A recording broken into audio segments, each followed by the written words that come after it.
জুলাই গণহত্যার মামলার আসামি ফ্যাসিস্ট দোসর ইউটিউবার তৌহিদ আফ্রিদিকে বরিশাল থেকে গতকাল গ্রেফতার করেছে সিআইডির স্পেশাল টিম। এই সেই আফ্রিদি যার বিরুদ্ধে অভিযোগের শেষ নেই। বাবার কাছে খুব ভালোই যেন রপ্ত করেছেন বাটপাড়ি আর প্রতারণা করা। আমাদের বিখ্যাত হারুন কাকার কাছ থেকে আমি 500 টাকা নিয়ে এই যেমন ভাতের হোটেলের মালিক ডিবি হারুনকে ডাকতেন চাচা বলে।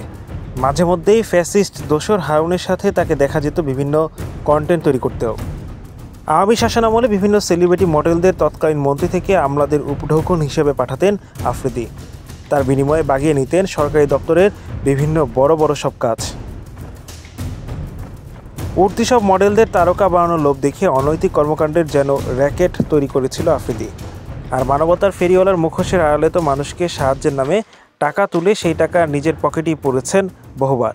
বন্যার্তদের সাহায্যের নাম করে বিভিন্ন সময় আফ্রিদি নিজের অ্যাকাউন্টে টাকা নিয়েছেন জনসাধারণের কাছে, কিন্তু সেই টাকা যে উদ্দেশ্যে মানুষের পাশে দাঁড়ানোর জন্য নিয়েছিলেন তা না করে উল্টো নিজের পকেট ভরেছেন আর সেলিব্রিটিদের নিয়ে গিয়ে পিকনিক আর তামাশায় মেতেছেন। এমনকি আল জাজিরার অনুসন্ধানী সাংবাদিক জুলকার নাইন সায়েদ তার ফেসবুক পোস্টে জানিয়েছেন, আফ্রিদি নিজে এইসব তারকাদের শেখ মুজিবকে নিয়ে লেখা সব পোস্টার তৈরি করে দেন যাতে করে একজনের সাথে আরেকজনের পোস্টের কথাগুলো না মেলে, যে কাজটি বাটপার আফ্রিদি করেছেন অত্যন্ত বুদ্ধিমত্তার সাথে। শুধু কি এতটুকুই? 24শে গণঅভ্যুত্থানের সময় এই প্রতারক ভণ্ড বাটপার ছাত্র জনতার পক্ষ না নিয়ে ফ্যাসিস্ট হাসিনার পক্ষে গলা ফাটাতে সকল ইউটিউবার ও কন্টেন্ট ক্রিয়েটরদের একত্র করেছিলেন। এরপরে সাধারণ মানুষ তাকে সহ্য করে গেছে হাসিনা পালানোর প্রায় 13টি মাস। এর মধ্যে নির্লজ্জ বেহায়ের মতো ধুমধাম করে বিয়ের কাজও সেরেছেন আফ্রিদি। আর বাবা স্যাটেলাইট টেলিভিশন মাই টিভি দখলকারী প্রতারক নাসির উদ্দিন সাথীর জন্মদিনও পালন করেছেন ধুমধামের সাথেই।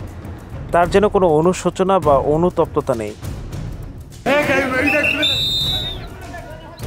এদিকে বাবা নাসির উদ্দিন সাথী গ্রেফতার হওয়ার পর আফ্রিদির গ্রেফতারের বিষয়ে যখন চারদিকে হইচই অবস্থার জন্ম নেয়, ঠিক তখন শিয়ালের মতো লেজ গুটিয়ে বাবার বাড়ি বরিশালের গর্তে লুকিয়ে পড়েন এই ফ্যাসিস্ট দোসর।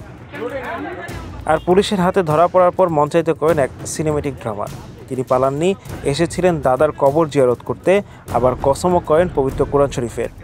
আমাদেরই বাসা, আমার চাচা, আমার আপন দাদার বাসা, ওইটাই দাদার বাসা আসছে কবর জিয়ারত।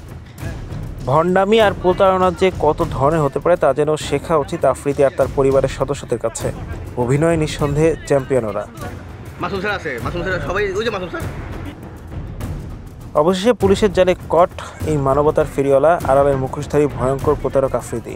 দেশকে ঘিরে আরও ভয়ঙ্কর প্ল্যান ছিল তার, যার ছক বেরিয়ে আসতে শুরু করেছে। Hello Bangla news desk.